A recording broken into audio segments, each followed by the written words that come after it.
മുഴുവനും പ്രേസ്കാരം. എൻ്റെ പേര് മഞ്ജു. ദൈവത്തിൻ്റെ നാമത്തിന് മഹത്വം ഉണ്ടാകട്ടെ. നമുക്കറിയാം ദൈവത്തിൻ്റെ സ്നേഹം വളരെയധികം ഡീപ്പായിട്ടുള്ള സ്നേഹമാണ്. അതുകൊണ്ട് തന്നെയാണ് നമ്മളെ മനുഷ്യവർഗത്തെ നശിച്ചു പോകാൻ വേണ്ടി തയ്യാറായിട്ട് നിന്ന മനുഷ്യവർഗത്തെ നശിപ്പിച്ച് കളയാൻ താല്പര്യമില്ലാതെ സ്വന്തം പുത്രൻ്റെ സാദൃശ്യത്തിലേക്ക് മാറ്റുന്നതിന് വേണ്ടി അല്ലെ തൻ്റെ പുത്രനെ തന്നെ ഈ ലോകത്തിലേക്ക് വിട്ടത്.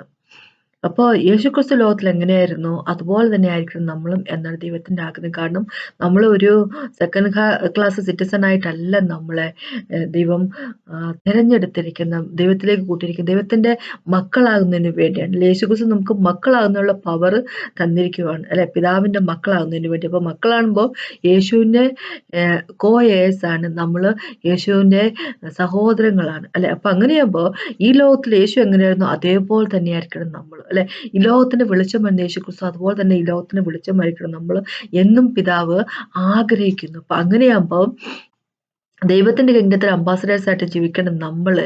ഇങ്ങനെ ശക്തിയുമില്ല, അതോറിറ്റി ഇല്ല, ഒന്നുമില്ലാതെ അല്ലെ, അധികാരവും ഒന്നും ഇല്ലാതിരിക്കുന്ന വെറുതെ വ്യക്തികളായിരിക്കുന്ന, വെറുതെ ഒരു എല്ലാ ഞായറാഴ്ച ചർച്ചിൽ പോയിട്ട് കുറച്ച് വചനം എല്ലാം കേട്ടിട്ട് തിരിച്ച് വീട്ടിൽ വന്നിട്ട് നമുക്ക് തോന്നുന്ന രീതിയിലുള്ള ജീവിതം ജീവിക്കാൻ വേണ്ടി, അതിനായിട്ടല്ല ദൈവം നമ്മളെ തിരഞ്ഞെടുത്തിരിക്കുന്നത്. യേശുവിനെ പോലെ ആകുന്നതിന് വേണ്ടി എന്ന് വെച്ച് കഴിഞ്ഞാൽ യേശുവിലുള്ള ശക്തി നമ്മൾക്ക് ഉള്ളിലുണ്ടായിരിക്കണം, യേശുവിന്റെ അതോറിറ്റി നമുക്കും ഉണ്ടായിരിക്കണം എന്ന് ദൈവം ആഗ്രഹിക്കുന്നു. അപ്പൊ അങ്ങനെയാകുമ്പോഴുള്ളൂ നമുക്ക് ഈ ലോകത്തിലേക്ക് ദൈവത്തിന്റെ കിങ്ഡം അല്ലെ, ദൈവത്തിന്റെ രാജ്യത്തെ കൊണ്ടുവരാനും ഈ ലോകത്തില് മനുഷ്യരുടെ ഇടയിലേക്ക് ദൈവത്തിന്റെ രാജ്യം സ്പ്രെഡ് ചെയ്യാൻ സാധിക്കത്തുള്ളൂ. അപ്പൊ അതാണ് ഇന്നത്തെ ടോപ്പിക്. മുമ്പോട്ട് പോകുമ്പോൾ ഒന്ന് പ്രാർത്ഥിച്ച് സംസാരിക്കുക. കർത്താവ്യ സമയത്ത് നന്ദി പറയുന്നു, അങ്ങയുടെ വചനത്തിനായിട്ടും അങ്ങയുടെ നന്മയ്ക്കായിട്ട്, അങ്ങയുടെ കൃപയ്ക്കായിട്ട് നന്ദി പറയും. Thank you Jesus master. അങ്ങനെ പോലെ ദൈവമില്ല, അങ്ങയുടെ സ്നേഹം പോലും ഒരു സ്നേഹമില്ല. Thank you Jesus master. Praise and worship you mighty father.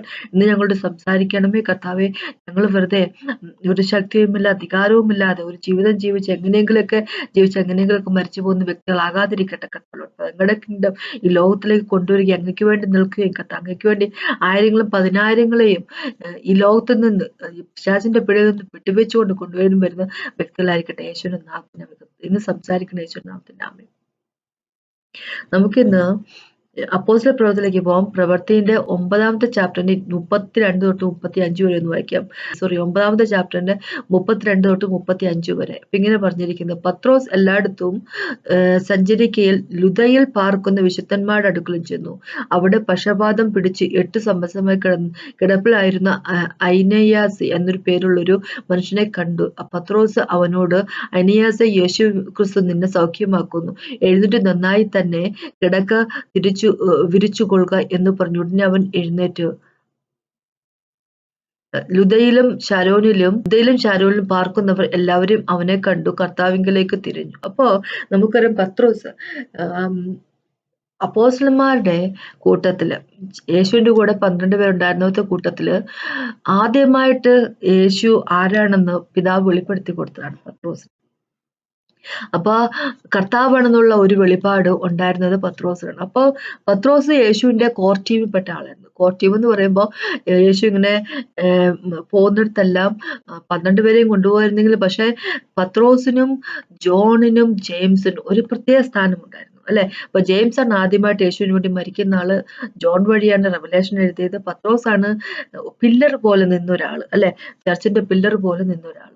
അപ്പൊ അങ്ങനെയാകുമ്പോ പത്രോസ് ഇങ്ങനെ നാട്ടിലെല്ലാം നടന്ന് ഗോസ്പൽ പറയുന്ന ഇടയ്ക്ക് എല്ലായിടത്തും സഞ്ചരിച്ച് എന്താ പറയുക, യേശുവിന്റെ ശിഷ്യന്മാരെയൊക്കെ ഒന്ന് ബലപ്പെടുത്തിക്കൊണ്ട് വരുന്ന സമയത്ത്, സെയിന്റുകളെ അല്ലെ, എന്താ പറയുക, അവിടെയുള്ള വിശുദ്ധന്മാരെയൊക്കെ ഒന്ന് ശക്തിപ്പെടുത്തിയൊക്കെ കൊണ്ട് ഇരിക്കുന്ന സമയത്ത് ലുദ എന്നുള്ള സ്ഥലത്തിരുന്നു. അവിടെ 8 സംവത്സരമായി കിടപ്പിൽ ആയിരുന്ന ഐനിയാസ് എന്നു പേരുള്ളൊരു മനുഷ്യനെ കണ്ടു എന്നാണ് ഇവിടെ ഇരിക്കുന്നത്. കണ്ടു എന്നൊരു വാക്കാണ് എഴുതിയിരിക്കുന്നത്. പക്ഷെ ഇംഗ്ലീഷ് ബൈബിളിലേക്ക് പോകുമ്പോൾ കാണുന്ന ഫൗണ്ട് എന്നൊരു വേർഡാണ്. എന്ന് വെച്ച് കഴിഞ്ഞാൽ പത്രോസ് അങ്ങോട്ട് ചെന്ന് കണ്ടെത്തി ആളെ. എന്ന് വെച്ച് കഴിഞ്ഞാൽ എവിടെ അങ്ങനെ ഒരാൾ ഉണ്ടെന്നുള്ളത് എന്താ പറയുക, അവിടെ ചെന്ന് കണ്ടെത്തി ആളെ, അങ്ങനെ ഒരാൾ ഉണ്ടെന്ന് മനസ്സിലാക്കിക്കൊണ്ട് അവിടെ അദ്ദേഹത്തെ ചെന്ന് കണ്ടു. അദ്ദേഹത്തെ പിന്നെ പറഞ്ഞുകൂടെ വെച്ചാല്, ഐനിയാസിനോട് യേശുക്രിസ്തു നിന്നെ സൗഖ്യമാക്കുന്നു, നീ എഴുന്നേറ്റ് നടക്കുക എന്ന് പറയുന്നു. അങ്ങനെ ലുദയിലും ശാരോണിലും പാർക്കുന്ന എല്ലാവരും അവനെ കണ്ടു കർത്താവിനെങ്കിലേക്ക് തിരിച്ചു. അപ്പോ യേശുക്രിസ്തു യേശുവിനെ വെളിപ്പെടുത്തുന്നതിന് വേണ്ടി പത്രോസ് സ്ഥലത്തേക്ക് അങ്ങോട്ട് ചെന്നിട്ട് ഹീലാക്കുക ചെയ്യുന്നത് അല്ലെ.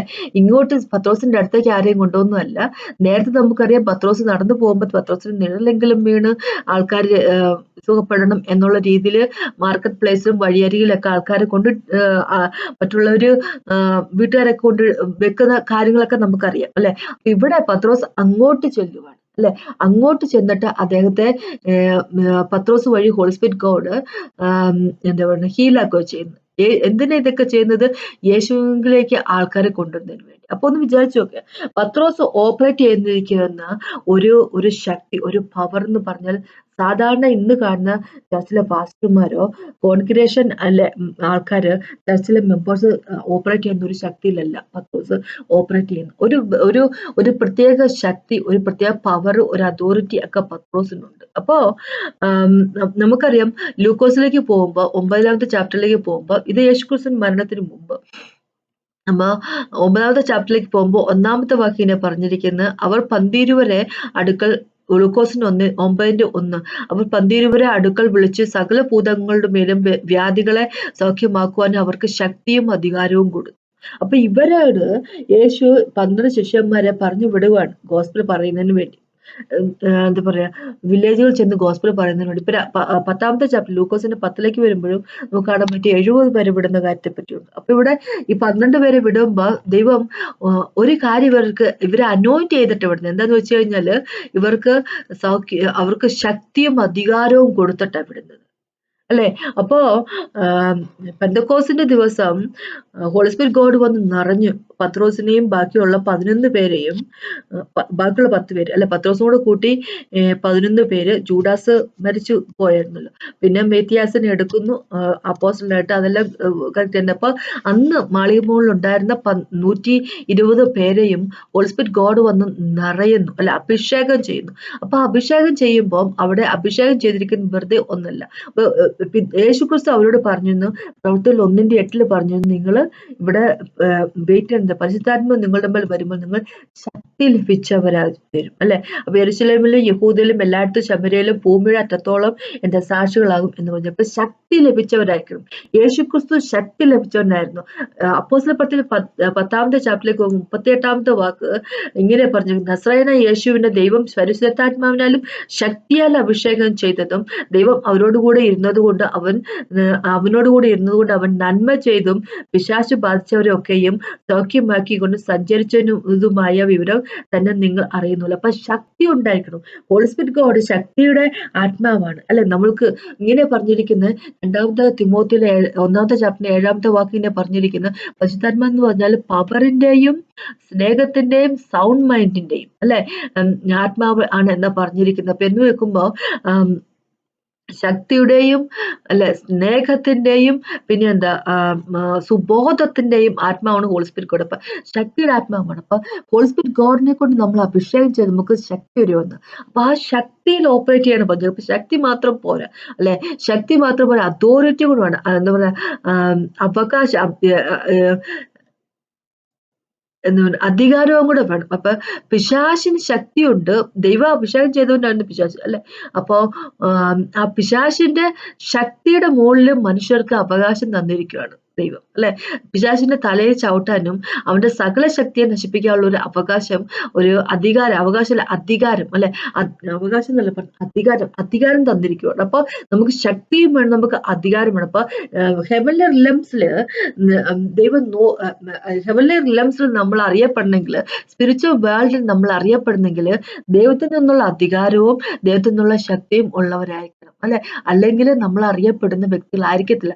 നമ്മൾ അറിയപ്പെടാത്ത വ്യക്തികളാണെങ്കിൽ പിശാചും അവന്റെ ടീം നമ്മളെ അനുസരിക്കാൻ പോകുന്നില്ല. നമ്മൾ പറഞ്ഞാല് അവര് മറ്റുള്ളവരുടെ ശരീരത്തിൽ നിന്നും എന്താ പറയുക കാസ്റ്റ് ഔട്ട് നമുക്ക് ചെയ്യാൻ സാധിക്കത്തില്ല. പക്ഷെ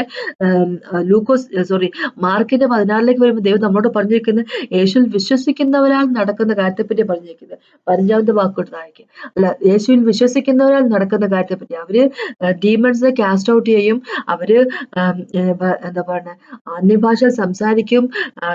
അവര് സർപ്പൻസിനെ എടുത്താൽ പോലും ഒന്നും പറ്റത്തില്ല, പോയിസൺ കുടിച്ചാൽ പോലും ഒന്നും പറ്റത്തില്ല. പിന്നെന്താ പറയുന്നത്, അവര് മനുഷ്യരുടെ തലയിൽ കൈവെക്കുമ്പോൾ പ്രാർത്ഥിക്കുമ്പോൾ അസുഖങ്ങൾ ഭേദമാവും. അതെല്ലാം പറഞ്ഞേക്ക് വിശ്വസിക്കുന്നവരെ പറ്റി പറഞ്ഞേക്കുന്നത്. അപ്പൊ അവിടെ ഒരു കോമൺ ആയിട്ട് ഉള്ള കാര്യം എന്ന് വെച്ചാല് ശക്തിയും അധികാരവുമാണ്. അപ്പൊ നമ്മൾ സ്പിരിച്വൽ ലെംസില് നമ്മൾ അറിയപ്പെടുന്ന വ്യക്തികളാണെങ്കിൽ ശക്തിയും എന്താ പറയുക അധികാരം ഉള്ള വ്യക്തികളായിരിക്കണം, അല്ലെ? സ്കീവയുടെ 7 മക്കൾക്ക് അവർക്ക് ശക്തിയും ഉണ്ടായിരുന്നില്ല, അധികാരം ഉണ്ടായിരുന്നില്ല. അവര് ഡീമൺസിന്റെ അൺക്ലീൻ ആയിട്ടുള്ള സ്പിരിറ്റിനെ ഓടിക്കാൻ വേണ്ടി ശ്രമിക്കുക, പോള് ചെയ്യുന്ന പോലെ, അല്ലെ? അപ്പൊ ഇങ്ങനെ പറഞ്ഞു, പോള് പ്രീച്ച് ചെയ്യുന്ന യേശുവിന്റെ നാമത്തില്, അല്ലെ, എന്നാ അവര് പറഞ്ഞപ്പോ അപ്പൊ പിശാച് പറയാം, പോള് പ്രീച്ച് ചെയ്യുന്ന യേശുവിന്റെ നാമത്തിലോ. എന്താ വെച്ചാൽ അവിടെ ഓൾറെഡി ഒരു കണക്ഷൻ ഇല്ല, യേശുവായിട്ട് ഇവർക്ക് ഒരു കണക്ഷനും ഇല്ല, ഇവർക്ക് ശക്തിയില്ല, ഇവർക്ക് അധികാരവും ഇല്ല, പിശാചിന്റെ ടീമിനെ ഓടിക്കാനുള്ള ഒരു അവകാശവുമില്ല. അതുകൊണ്ട് തന്നെ പിശാചും അവന്റെ ടീമും കൂടെ അൺക്ലീൻ സ്പിരിറ്റ് സ്കീവന്റെ 7 മക്കളിട്ടോണ്ട് ഓടിച്ചു നടക്കേണ്ടി വരുന്നത്. അപ്പൊ ഞാൻ എന്താ പറയാൻ ഉദ്ദേശിക്കുന്നത് വെച്ച് കഴിഞ്ഞാൽ, നമുക്ക് യേശുവിന്റെ മക്കളായിരിക്കുന്ന നമ്മൾക്ക് ശക്തിയും വേണം, അധികാരവും വേണം, അല്ലെ? ഇപ്പൊ ശക്തിയും അധികാരവും എവിടുന്ന് കിട്ടും? യേശുവിൽ തന്നെയാണ് കിട്ടുന്നത്, അല്ലെ? അപ്പൊ യേശുവായിട്ടുള്ള നമ്മളുടെ ജീവിതം, അല്ലെ, അപ്പൊ അതിൽ നിന്നാണ് കിട്ടുന്നത്. അപ്പൊ യേശുവുള്ള അസോസിയേഷൻ അവിടെ നിന്നാണ് നമുക്ക് കിട്ടുന്നത്. അപ്പൊ പത്രോസിന് ഇവിടെ ശക്തി ഉണ്ടായിരുന്നു, അധികാരവും ഉണ്ടായിരുന്നു, അസുഖത്തെ എന്താ പറയുക ഹീലാക്കുന്നുള്ള അധികാരവും ദൈവം കൊടുത്തിരുന്നു. അപ്പൊ അങ്ങനെയാകുമ്പോ പത്രോസ് ഒരു മിറക്കിൾ തന്നെ ഈ വ്യക്തിയുടെ ജീവിതത്തിൽ ചെയ്യുന്നു. ആ മിറക്കിൾ ചെയ്തപ്പോഴേക്കും ആ ലുദിയയിലുള്ളവര് ആൾക്കാര് യേശുവിലേക്ക് വരുന്നു, അല്ലെ? പത്രോസ് യേശുക്രിസ്തുവിന്റെ റിപ്പീറ്റ് ചെയ്യുമായിരുന്നു ചെയ്തത്.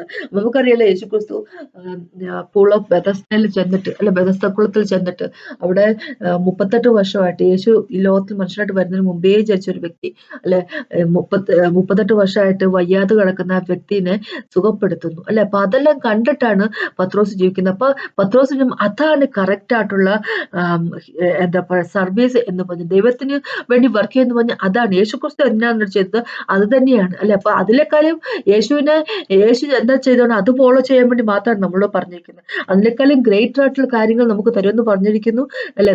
നമ്മൾ ഗ്രേറ്റർ ആയിട്ടുള്ള കാര്യങ്ങൾ നമ്മൾ ചെയ്യുമെന്ന് പറഞ്ഞിരിക്കുന്നു. ജോണിന്റെ 14:12 വരുമ്പോൾ അത് എന്തുകൊണ്ടാണ് യേശു പറഞ്ഞിരിക്കുന്നത് വെച്ച് കഴിഞ്ഞാൽ, അത് എന്തുകൊണ്ട് നമുക്ക് ഗ്രേറ്റർ ആയിട്ടുള്ള കാര്യങ്ങൾ യേശു ചെയ്തതിനേക്കാളും ഗ്രേറ്റർ ആയിട്ടുള്ള കാര്യം നമുക്ക് ചെയ്യാൻ പറ്റുന്നത് എങ്ങനെയാന്ന് വെച്ച് കഴിഞ്ഞാല്, യേശു പിതാവിന്റെ പക്കത്തിലേക്ക് പോകുന്നു. പിതാവിന്റെ പക്കത്തിലേക്ക് പോയി കഴിഞ്ഞാൽ എന്താ പ്രയോജനം? ഹോളി സ്പിരിറ്റ് ഗോഡിനെ ലോകത്തിലേക്ക് വിടും. അപ്പൊ നമ്മൾ വഴി ഹോളി സ്പിരിറ്റ് ഗോഡ് ഒരുപാട് കാര്യങ്ങൾ അച്ചീവ് ചെയ്യും, അല്ലെ? ഹോളി സ്പിരിറ്റ് ഗോഡിന് ചെയ്ത് തീർക്കാൻ സാധിക്കും ഈ ലോകത്ത്. അപ്പൊ അങ്ങനെയാകുമ്പോ നമ്മൾക്ക് വേണ്ട എന്താന്ന് വെച്ചാൽ പവറും വേണം, അതോറിറ്റിയും വേണം, അല്ലെ? ശക്തിയും വേണം, അധികാരവും വേണം. അപ്പൊ ശക്തിയും അധികാരവും ഇല്ല എങ്കിൽ നമ്മൾക്ക് എന്താന്ന് വെച്ച് കഴിഞ്ഞാൽ നമ്മള് ഇന്നത്തെ ചർച്ചിൽ കാണുന്ന പോലെ എത്ര ചർച്ച ഉണ്ട് ദൈവത്തിന്റെ ആ ശക്തിയിലും അധികാരത്തിലും ഓപ്പറേറ്റ് ചെയ്യുന്ന ചർച്ചുകൾ വളരെ കുറവ് ആൾക്കാർക്കേ ഉള്ളൂ. ഇന്നിപ്പോ ഹീലിങ്ങിനായിട്ടുള്ള സ്പിരിച്വൽ ഗിഫ്റ്റ് ഉള്ളവർ, അല്ലെങ്കിൽ സ്പിരിച്വൽ ഗിഫ്റ്റ് അല്ലെങ്കിൽ ഹോളി സ്പിരിറ്റ് ഗോഡിന്റെ ഫുൾനെസ്സിൽ ഓപ്പറേറ്റ് ചെയ്യും. എപ്പോഴും സ്പിരിച്വൽ ഗിഫ്റ്റ് വേണമെന്ന് ഒരു നിർബന്ധമൊന്നുമില്ല ഹീൽ ചെയ്യാനൊക്കെ. വെച്ചാൽ നമ്മള് ഹോളി സ്പിരിറ്റ് ഗോഡ് ആണല്ലോ സ്പിരിച്വൽ ഗിഫ്റ്റ് കൊടുക്കുന്നത്.